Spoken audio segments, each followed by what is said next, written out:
Hi everybody, it's Mark again. I hope you're enjoying this video set, Cuckoo Clock Repair for Beginners. I go and help my friend all the time, and he tries to give me money for gas, and I refuse to do it. We're friends. He blesses me, I bless him. But he always gives me clocks, and so I don't really have to buy clocks. Because he's always given me clocks. And so this video, we're going to be working on a George Kuehl Railroad cuckoo clock that he gave me. So it's going to be a two-part video. This part, we're going to take everything apart, clean it, put the movement back together, put the movement on my test stand, and watch it run.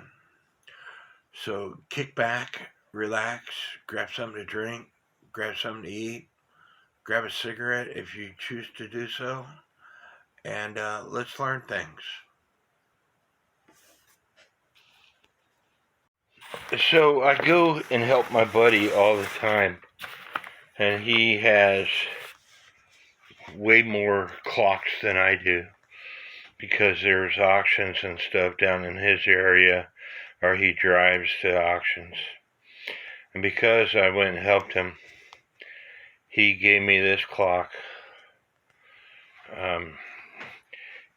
It's a George Kuehl cuckoo clock. And we're going to be working on this one. He also gave me this clock right here. And we're going to be working on that one in a later video.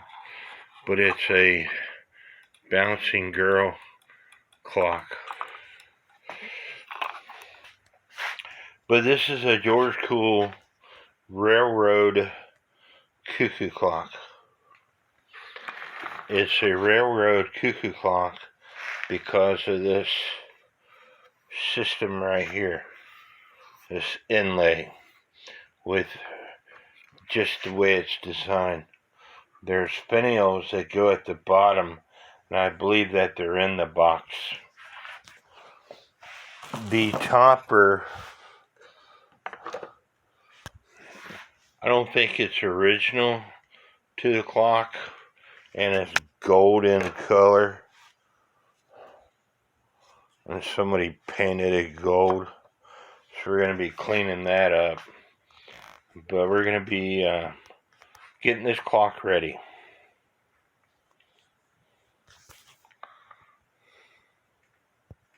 He also gave me this clock. It's kind of cute, but it's a battery operated clock. But it's kind of looks like a wristwatch. Clock isn't dated 1908 because it doesn't have the markings on the dial like my other George Kuehl Cuckoo Coil clock that says made in Germany, Kuehl Clock Company, Chicago, Illinois, on this area right here. That was the only year and earlier that they marked their dials that way. And looking in the ads that I have that I got off of eBay, in 1910, and the older clocks, they made them, the clocks, wider. And you could see, well, this clock here,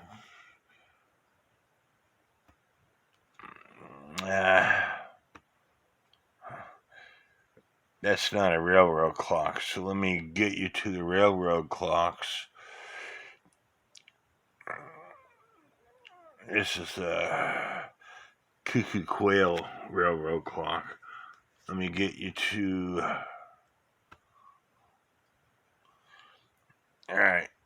me zoom in here. Sorry. This one is only 12 inches wide. Mine is 13 inches wide. And this is a smaller clock. But most of them are 14 inches wide. Like this. 21 inches high, 14 inches wide. Dial 5.5 inches. My dial is about 5 1/4 of an inch. Very similar to my clock, with this design here, here, and here. Very similar, except for this clock is 14 inches wide. And like I said, mine is 13 inches wide. And as you go on, get to the 1913 ads on the railroad Cuckoo clocks. 21 inches tall, 14 inches wide.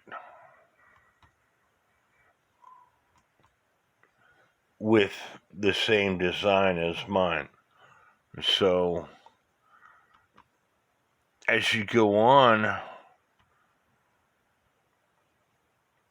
and that was 1913 that we just looked at. 1916. That's a railroad Cuckoo Quail clock. Let's see if I can find a railroad clock. Here's a railroad Cuckoo clock.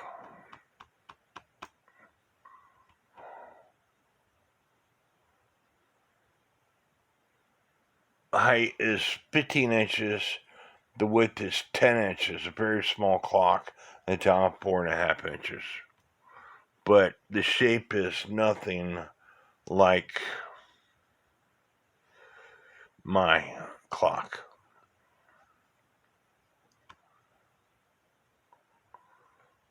(1923) ad.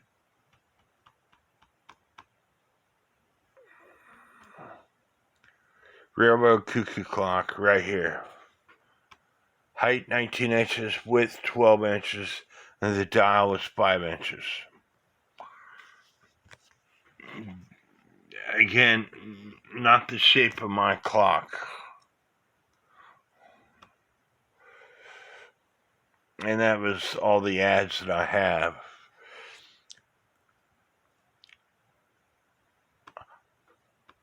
So I'm going to estimate that my clock was made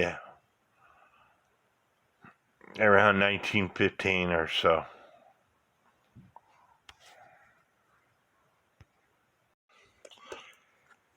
Could be a little older. Brass chains. Piece of metal. The chains. They are brass chains. I'm going to start by taking the nut off.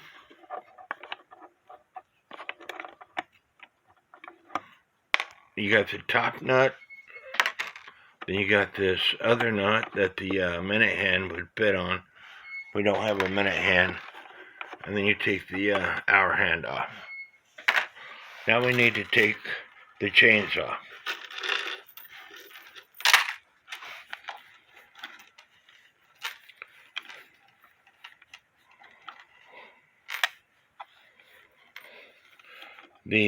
This hook is not typical for an antique clock. I think somebody changed the hooks. It would typically be a wire.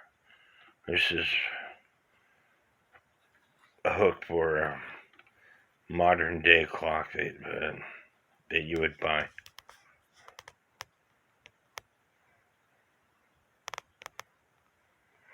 But anyway, I'm going to take these hooks off and take the chains out.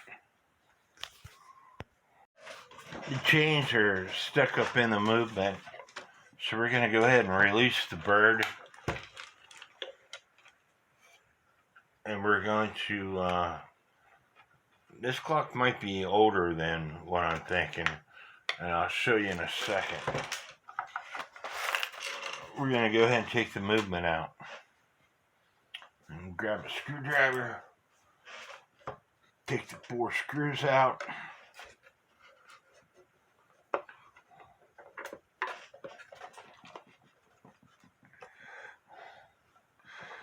You know, George Kuehl,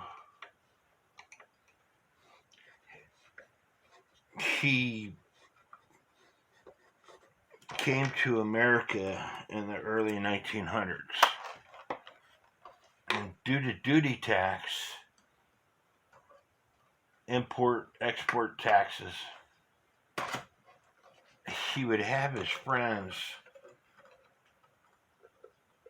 in Germany disassemble clocks and ship them to him. And then he would put them back together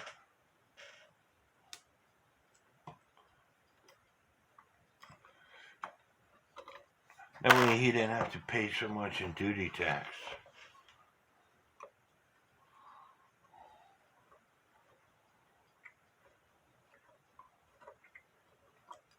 The clock is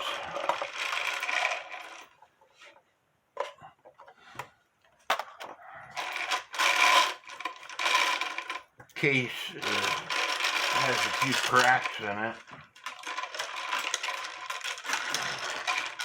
I would too if I was that old. I already have a few cracks in me and I'm not that old.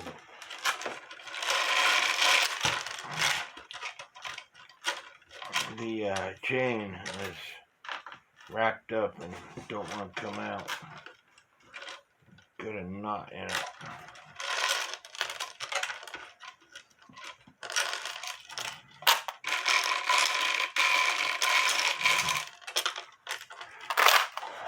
There we go. I'll get rid of the case.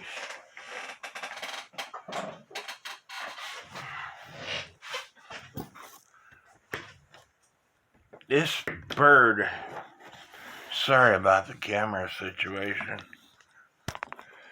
This bird is sitting on a log. He's got wire legs and he's sitting on a log.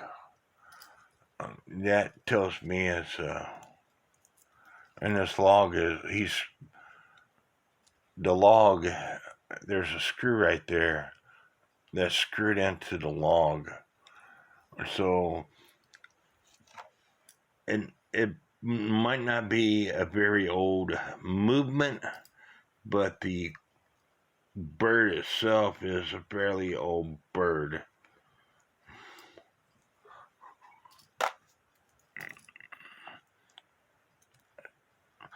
So yeah, the clock might have been made around 1909, 1910. The hour pipe and the minute pipe came off, and the reason why it came off is because there's no washer on this minute wheel with minute pinion. And there should be a washer right here. The washer prevents the hour pipe from coming off, just like that. So I'm going to take the hour pipe off, then take a pair of pliers and take this tapered pin off.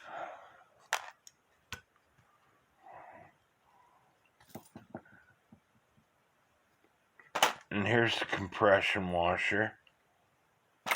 And like I said, the chain is wrapped up in the movement, so I have to get that off.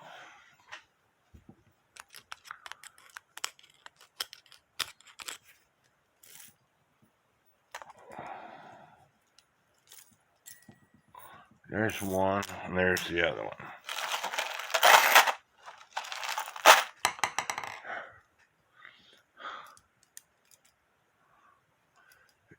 GK, and I'm going to look in the trademark database, and I'm doing a functioning test right now. You see the Cuckoo bouncing? And the reason why the Cuckoo bounces is because this lever right here, this lock lever, is not touching the count wheel. Once I make it touch the count wheel, the Cuckoo will not bounce. You see it bouncing? It's like I said, it's because this lever is not touching the count wheel.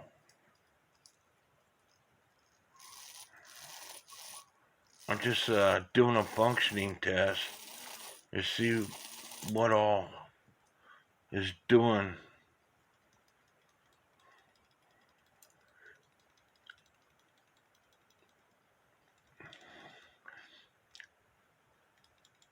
This movement is doing just fine. Very little pressure. Escapement wheel is going back and forth.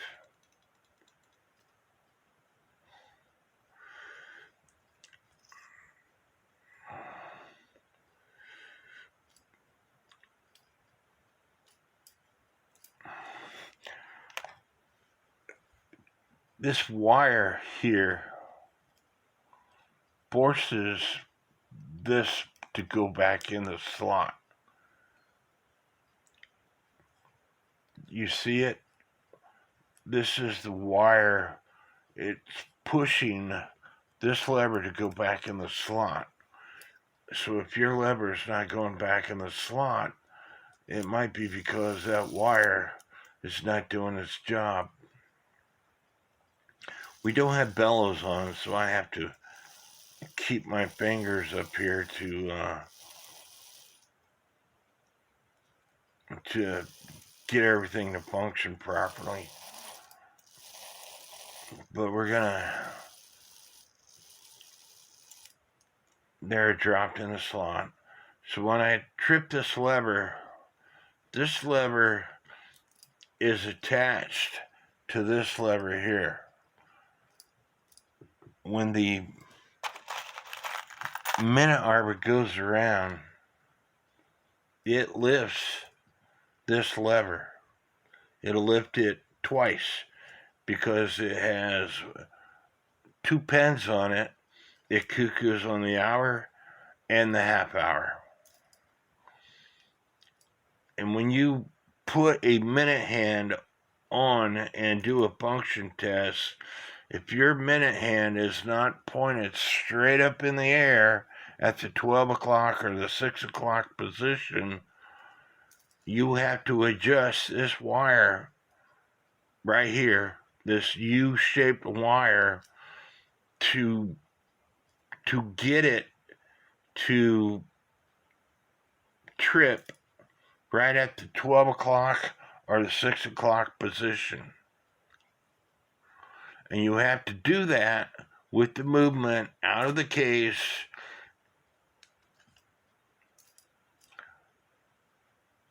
And I have another video if you have plastic cans and you don't want to take the movement out of the case, what to do.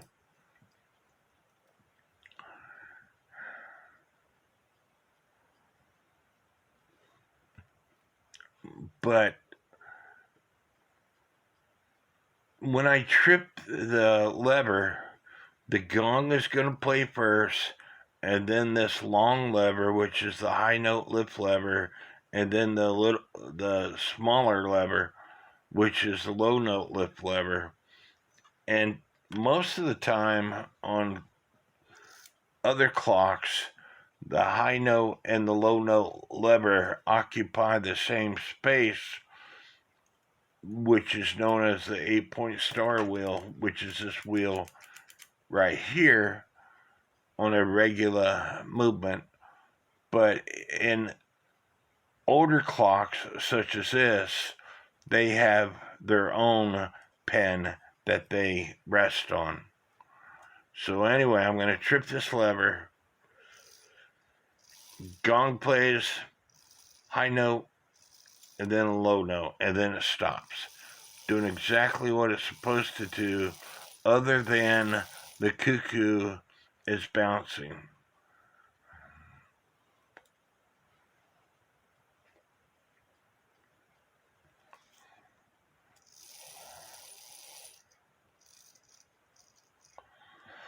I'm looking for pivot wear that would stop the movement.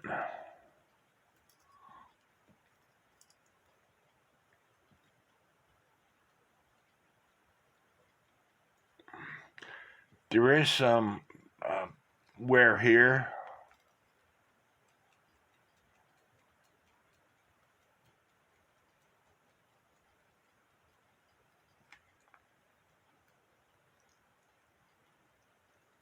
There's a little bit of wear here, but not that much.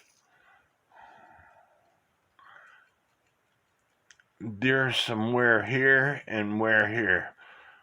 The escapement wheel and the second wheel is only two wheels that I'm really concerned about, because that's what normally will stop your movement if you have too much bushing wear.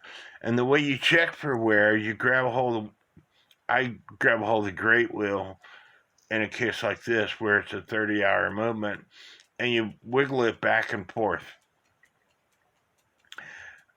like so, and then you could see the pivots swaying from side to side.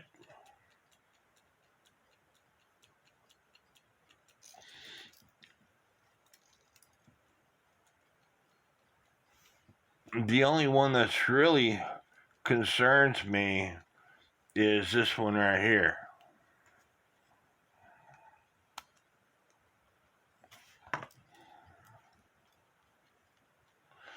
You see how much wear that's got in it?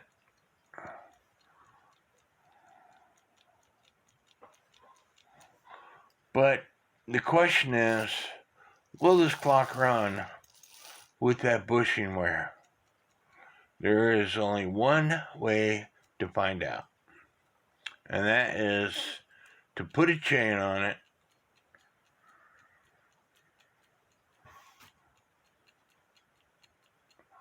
put a pendulum on it, and let it run.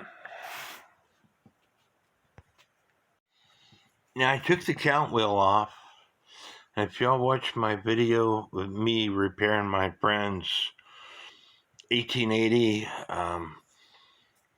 Cuckoo clock that has the wooden plate movements, I stopped because I couldn't get the lock lever over the cam.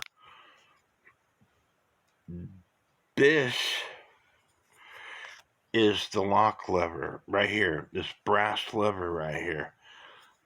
Now, there's several parts of this lock lever. There's the trip lever right here, in case your clock is not on the right cuckoo sequence. You can hit it and it'll cuckoo to catch up with the sequence that you want. There's this lever right here that goes into the count wheel, and that's what I told you needs to be bent because it's allowing the cuckoo bird to bounce. And then there's the brass piece. On that antique clock, it was bent a little bit. The setup was different, okay, than this movement right here, but they all function the same. This brass piece has to be directly over this cam, which is attached to this second wheel. This cam has got it looks like the Pac-Man on the rack and snail clocks. It's got a V notch in it. That way the tab on this lock lever goes into that V, and it allows the clock to quit functioning. And then at the end of this brass lever, the head of it is what the third wheel warning pin hits. And that all stops the clock from cuckooing. And if it's not lined up properly, the cuckoo will continue to cuckoo. So I'm going to take this thing apart and clean it, but I want to show you that the gong lever is touching this pin right here. The cam, the mouth of the cam is straight up and down. And then the third wheel warning pin, it could be anywhere in this 12 o'clock to 6 o'clock position. Because when you rotate the great wheel, you still got a little bit of play. It could probably be on this movement anywhere, because you still got a little bit of play for it to hit the head of that lock lever. In order to take this movement out, I have to take this pin out of this wheel, the great wheel. This pinion gear is what the count wheel attaches to in order for the count wheel to turn. And there's a screw that goes into this hole right here. Now you want to be careful with that screw. I've had one clock where the screw threads were stripped out. And I already took the pendulum leader wire off. And I told you that this thing has to be straight as an arrow. So I'm going to go ahead and take this pin out. This tapered pin.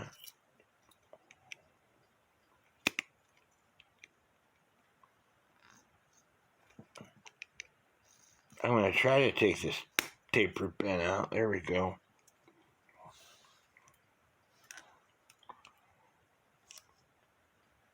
And there it's out.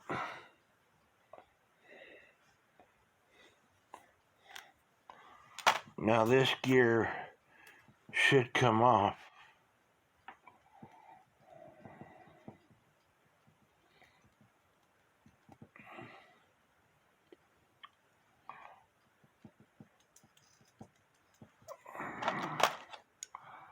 I say should come off.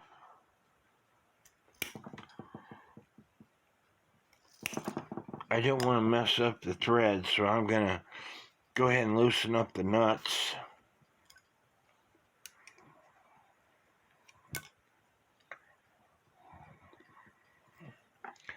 It takes this moving apart.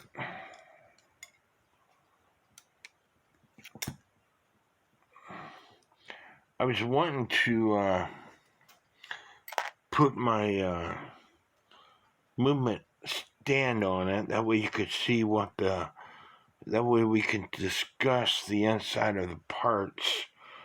But in order for me to do that, I got to take this wheel off. So I'm going to grab a different pair of pliers, take that wheel off, put my movement stand holders on, and take this clock movement apart. I couldn't get the pinion gear off. It is stuck on there. And so, maybe that's a good thing, I don't know. But anyway, the strike side great wheel won't come off because of that pinion gear. So I put all the parts back into place. And we're going to talk about the time side first and then the strike side. On the time side, you have the great wheel, the second wheel, the escapement wheel, which is the third wheel, and then the virgin crutch assembly. So we're going to take out the virgin crutch assembly.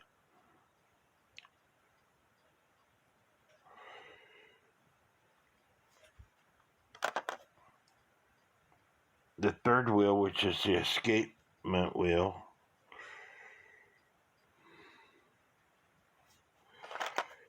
The second wheel.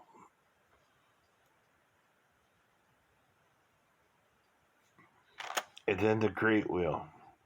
Now the great wheel, on the other side of the great wheel, that's where that minute wheel with minute pinion. Some people call it something else. It doesn't matter. This is what controls the hands.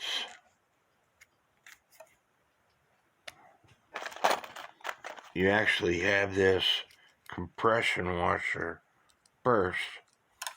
There's a hole in this pin here, this shaft. And then you got this wheel right here. And the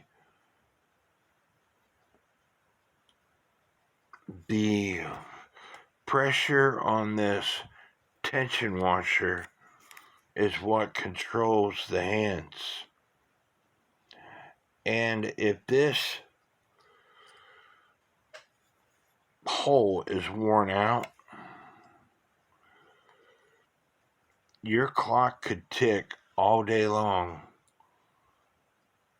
but it could be slipping on this shaft, not allowing the hands to turn. Especially, let's say it runs from 12 o'clock all the way to 12:25, and then it gets stuck and the hands don't turn no more. And that's because it takes a little bit of pressure to activate the cuckoo, and this wheel could be spinning on this shaft, even though there's plenty of tension on it. I had a Herbert Hur movement that I was working on, and that's exactly what happened. Even though there was plenty of tension on it, it was spinning. It wasn't turning on the shaft. I got a video about that. So anyway, on the strike side, you got the great wheel, and then you got the second wheel, which has this cam on it. And then you have a wire that wire is part of that wire that the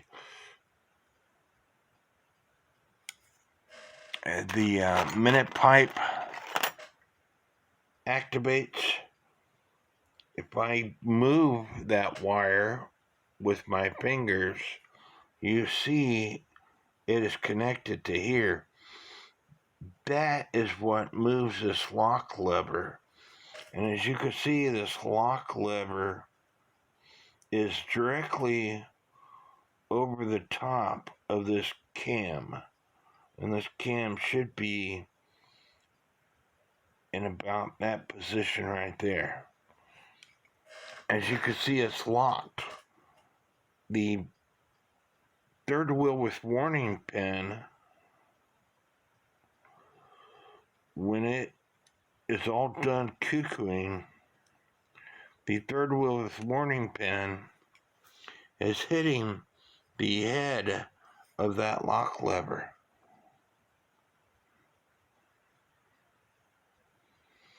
Then this wire lifts that lock lever. In this particular case, that wire, as you can see, it's got a 90-degree bend in it.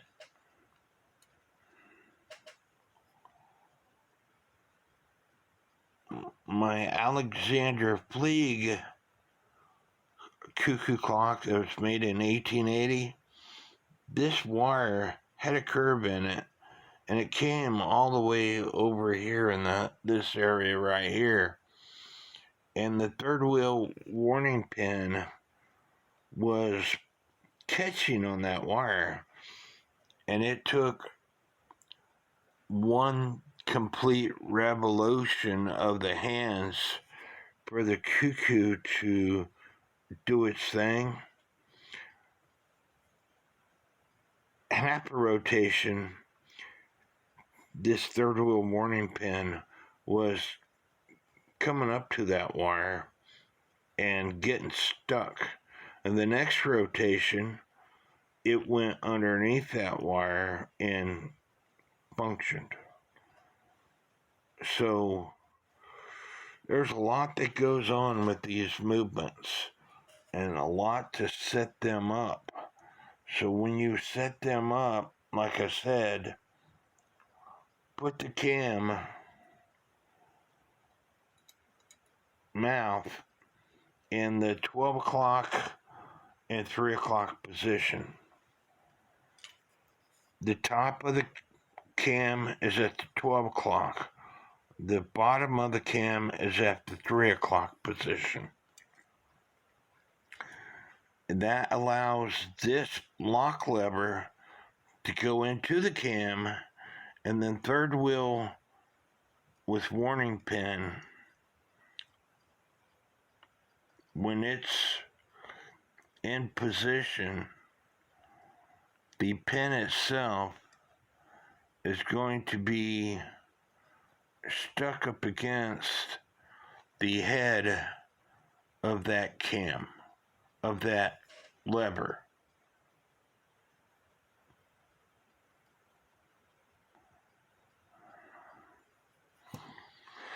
And then the governor fan. If the governor fan is too loose, your clock will cuckoo really fast. So make sure it's not too loose. So anyway, that is how you set up your movement.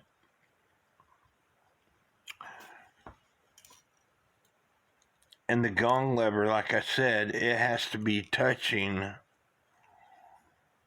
one of these pins.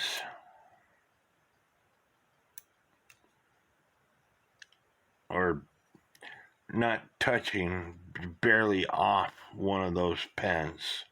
So I'm going to use Rodico when I go to put all this back together. But right now, we're going to throw it in the ultrasonic cleaner. Now, I wouldn't typically do this. I got the plates out of the cleaner, and they look okay. And I wouldn't typically do this, but I bought some Brasso, and I want to experiment. I'm not going to clean the inside of the plates, I don't think, just the outside. So here's a before picture, and I'll show you the after picture when I get done. And just to let you know, the Brasso's instructions say, shake well, soak a clean cloth or sponge with Brasso metal polish, apply to metal, repolish with a soft, dry cloth. For heavy tarnish, rub gently to loosen badly discolored areas. And this is the part that I want you to know. Not for use on silver, who cares, lacquered, painted, or antique finish surfaces. Lacquered finishes. A lot of the Cuckoo clocks have lacquered finishes on the movements. It also says not for antique finish surfaces. So it's going to take away the patina of this movement.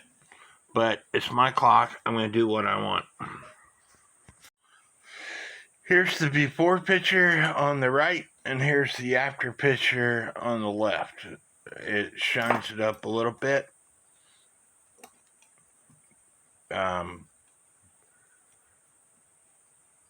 again, it's your clock. You do what you want. But I like either one. So I'm not going to do anymore. I just wanted to experiment to see what it did.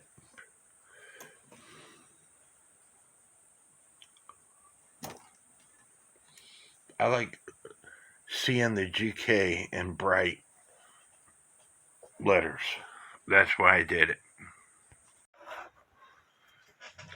Anytime you clean a movement, and especially since I put Brasso in this thing, you want to take a toothpick and clean out the pivot holes. See how dirty that toothpick is?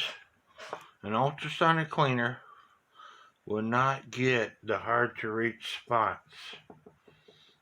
And this is years of dirt built up. Oil, old oil, and dirt. So you want to clean out every pivot hole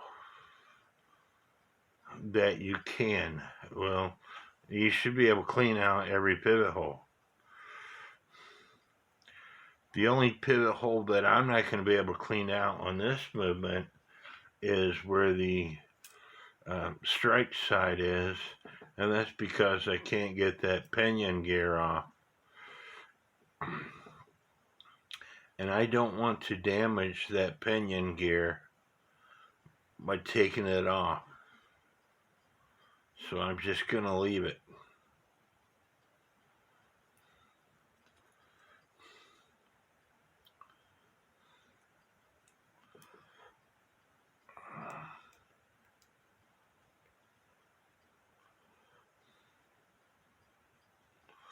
You see how dirty this toothpick is getting? That's just on one plate. And I'm doing things the hard way.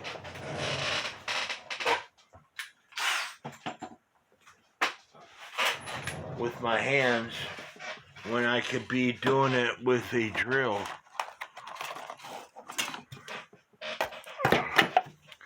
And get out a new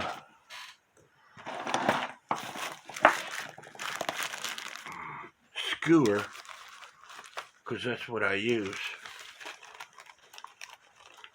And you can pick these up at the Dollar Tree, dollar store for just next to nothing.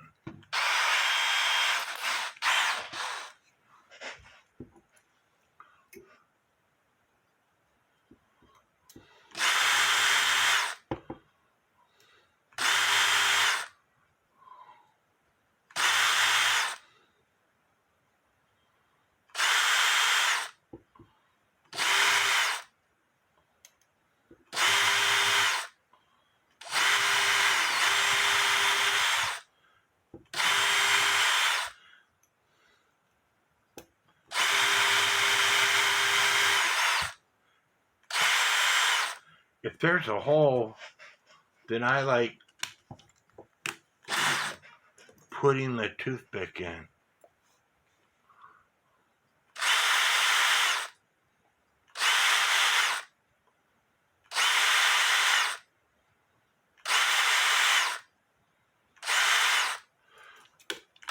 And if you break your toothpick, like I just did, you want to make sure that the hole that you broke it in, you take that toothpick out. It needed replaced anyway. The toothpick is extremely dirty.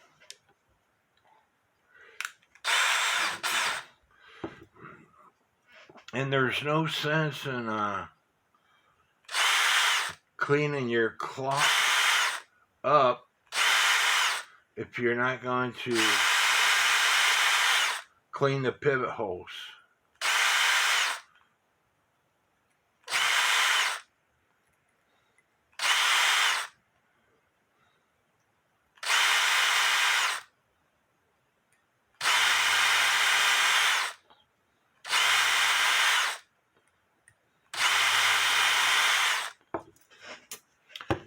Do you see how dirty that toothpick is?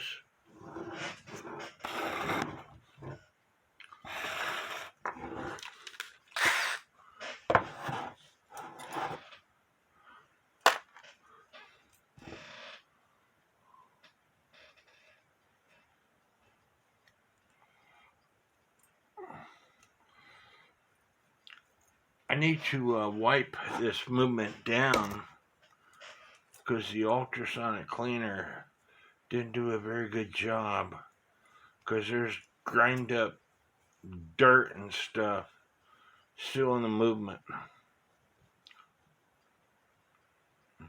So I'm going to take it to my kitchen sink and use a toothbrush and some Dawn dish detergent and clean it better. And I already polished up the second wheel, so now I need to polish up the escapement wheel pivots. Putting the escapement wheel in my drill.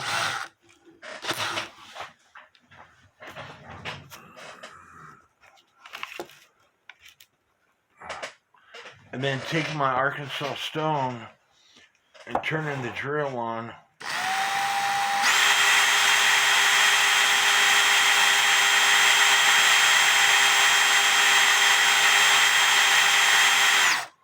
To polish up the pivot.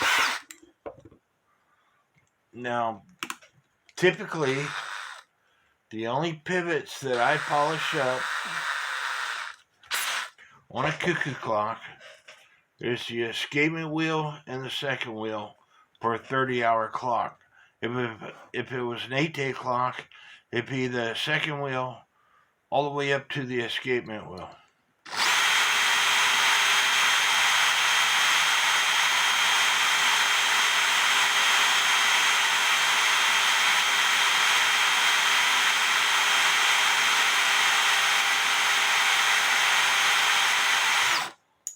Now, this Arkansas stone is not taking away any of the material. The only thing it is doing is polishing the pivot up. Now, you can't take 2 popsicle sticks and put some very fine sandpaper, like 1,000 grit or so, to polish up the pivots. And there's another guy, Scott Johnson, who shows you how to do that with 2 popsicle sticks with sandpaper on it and putting the pivots in between the 2 popsicle sticks that has the sandpaper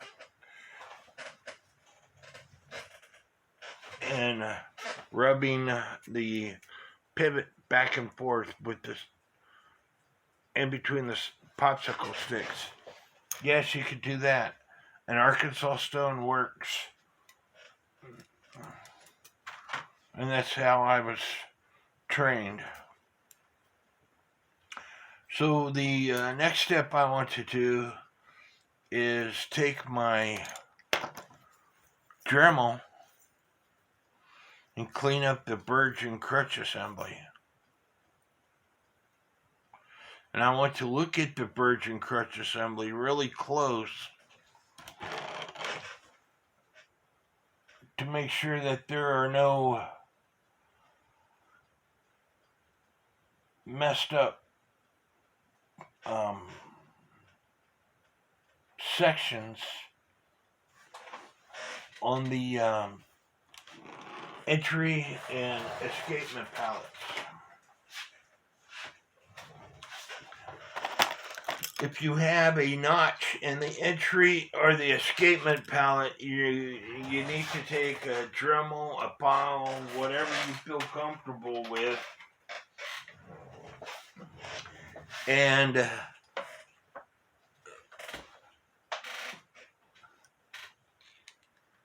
take away that notch.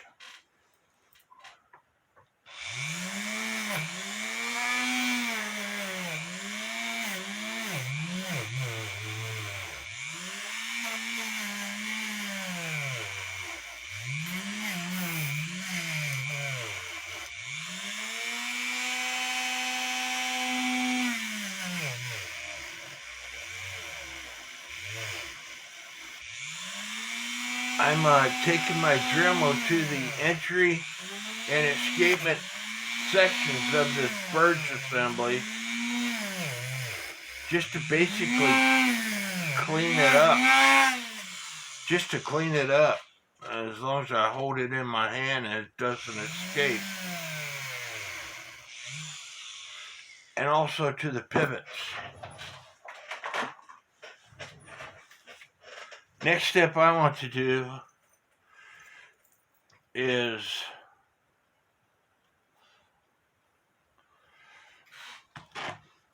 this pendulum leader wire. Let me see if I can get to it so you can see it. Is really rusted up. So I want to take my Dremel and see if I can knock some of the rust off.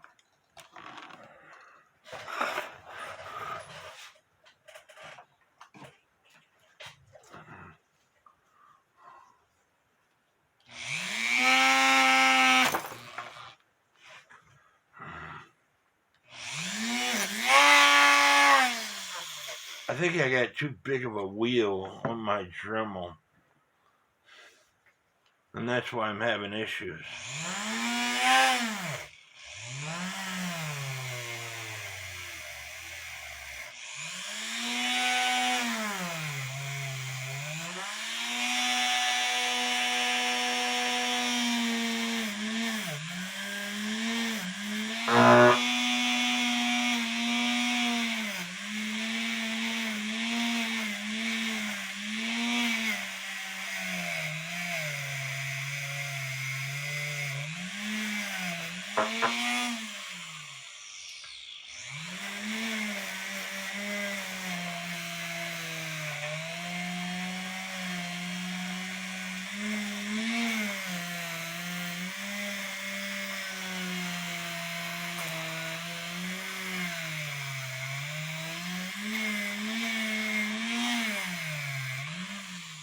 And when you're using a wheel like this, you want to make sure that you have eye protection on.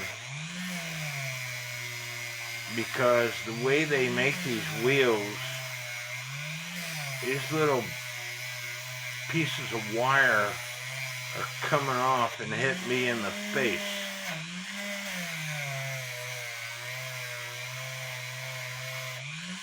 I don't mind a piece of wire hit me in the nose. I wear glasses.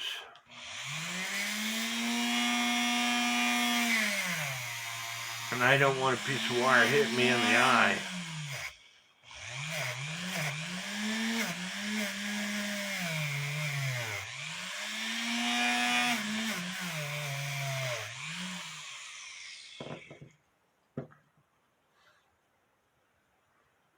That looks a lot better. And I'll show it to you.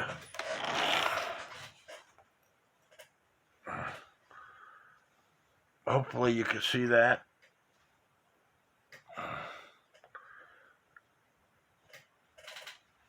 Looks a lot better.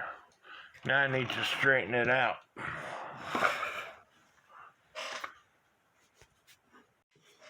Now putting this back together, remember I told you that the gong lever needs to be barely off one of the pins.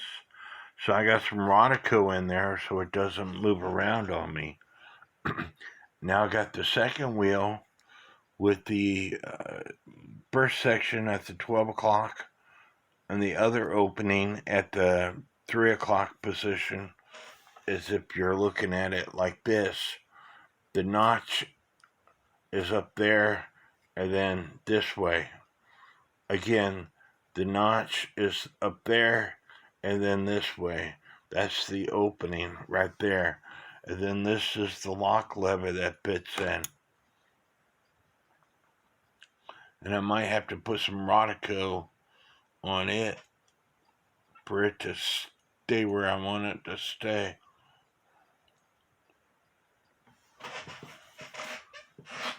Maybe. The thing about the Rodico is getting it off afterwards.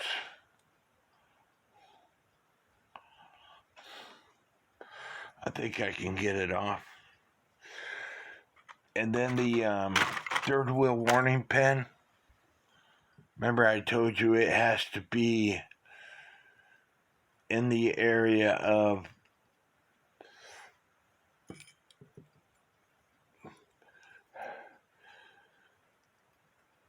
the 12 o'clock position on.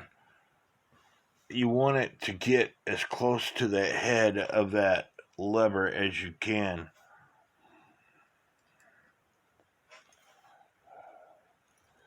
But I got that Rodico on there, so hopefully it's not going to interfere with anything. And then the fly,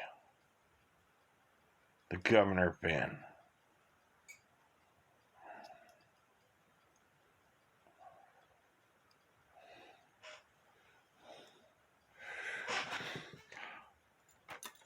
And you also want to put the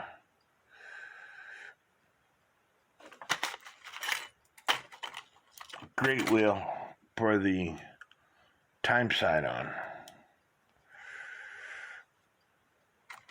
And then the second wheel for the time side on. And then the escapement wheel for the time side on.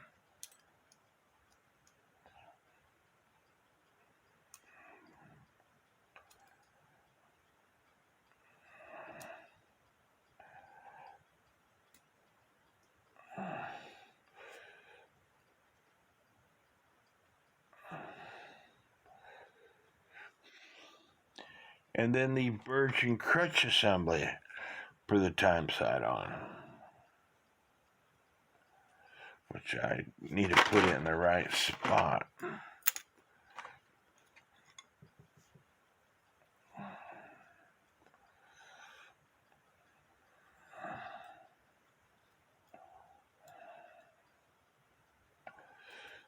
The crutch assembly goes down in that hole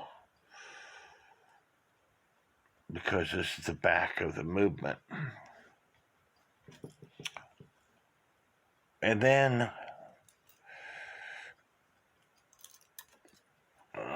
things are falling to pieces.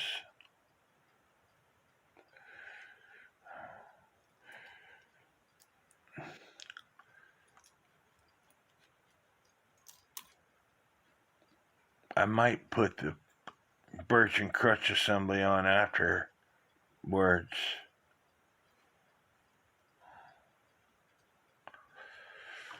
I think I'm going to do that because it's messing with my setup here. So third wheel with warning pin, and then the fly.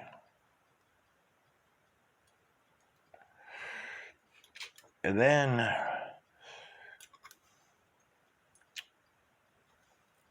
this lever right here, this wire right here, I told you has to go underneath the lift lock lever.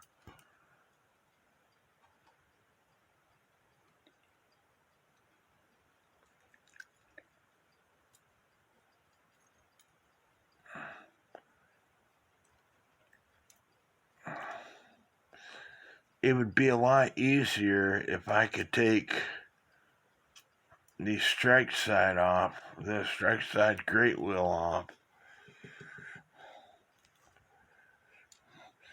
Because if I could, I'd flip it around.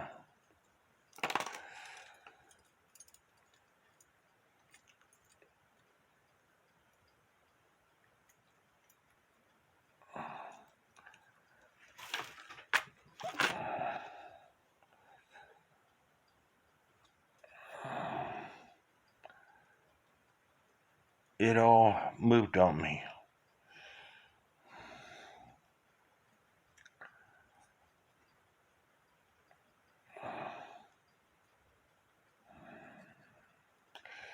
I'm going to put the fly on afterwards also.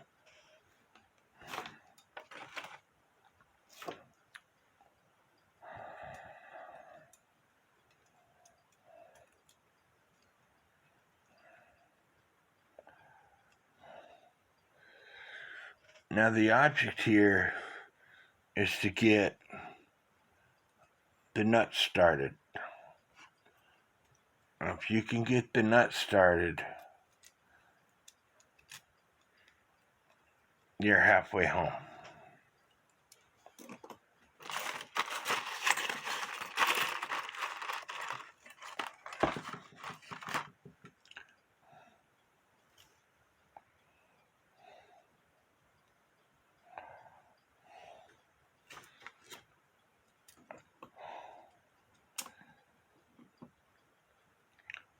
Applying light pressure as you go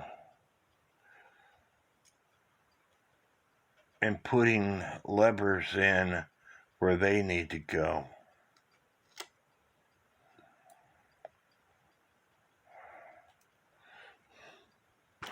Again, in this case, the wire that holds the lock lever down was sticking underneath the ply.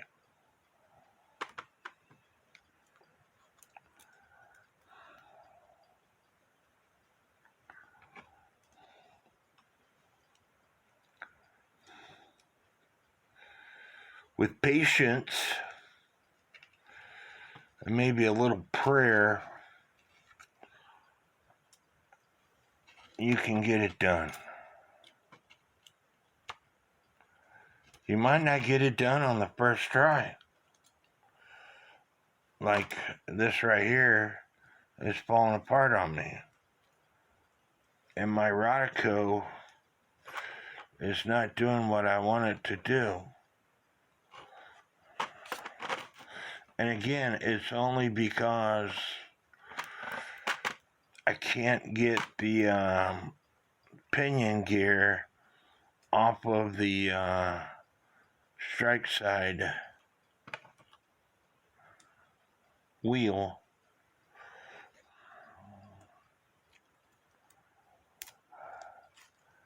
I'm taking that Rodico off. I can't get the pinion gear off the strike side wheel, so I'm doing everything backwards. I'm not used to doing it this way. I'm used to doing it the opposite way.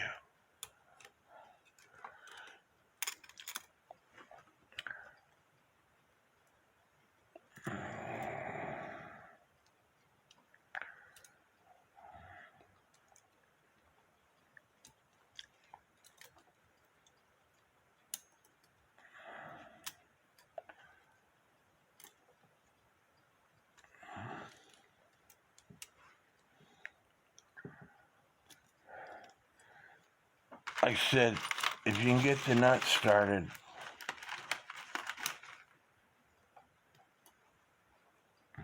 you're bound for glory.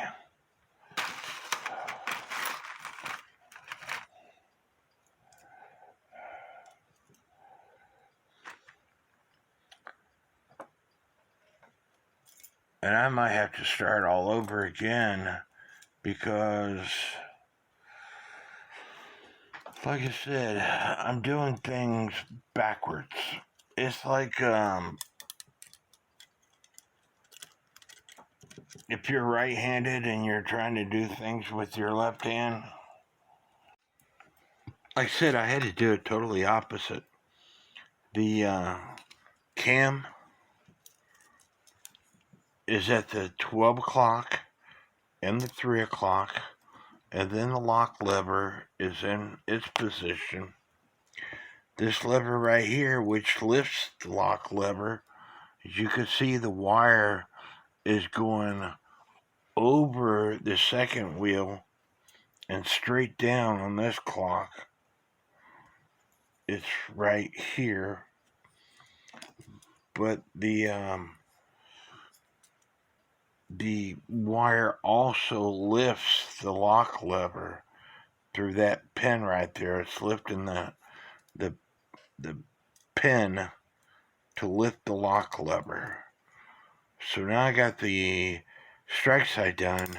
Now I have to work on the time side, which should be easy. as all I have to do is spread the plates apart just a little bit to put the wheels into place.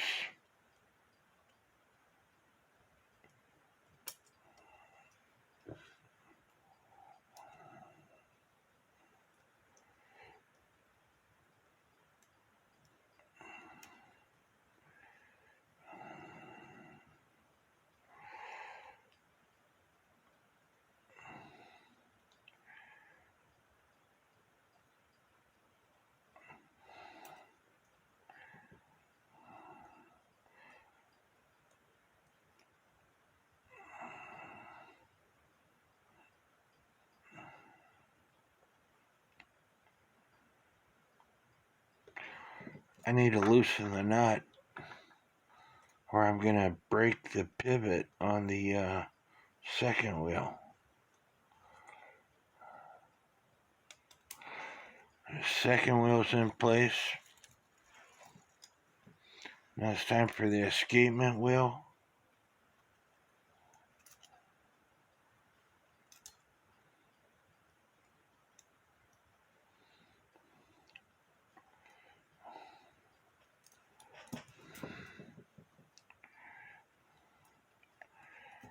Doing this over camera doesn't help me out either.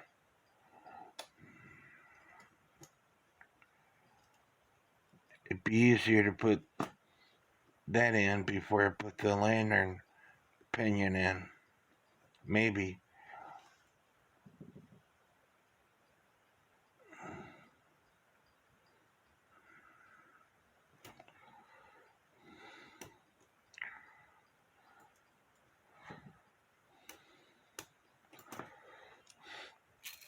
Escapement wheel's in. Now it's time for the virgin crutch assembly.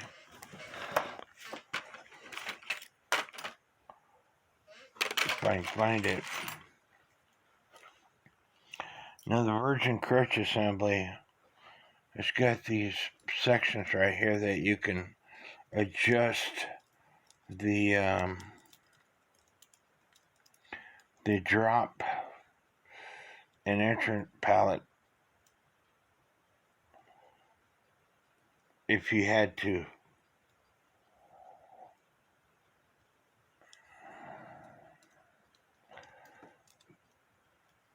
Virgin crutch assembly is in.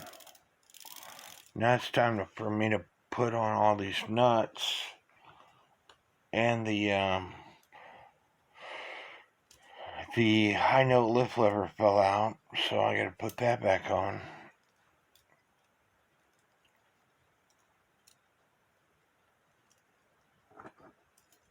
And hopefully when it's all said and done with, it's in time.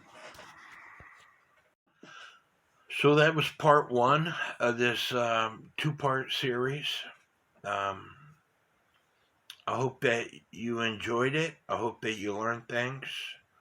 Part two will be cleaning up the case, putting it all back, all the movement, the bellows, and all that back in the case, and getting it up and running. So keep watching for part two. Please leave me comments. Please don't forget to hit that subscribe button because it's free to do so. And that's all I ask out of all the videos that I do on cuckoo clocks. And I've been told that I have the most videos on cuckoo clock repair is that you hit the subscribe button. So keep watching for part two.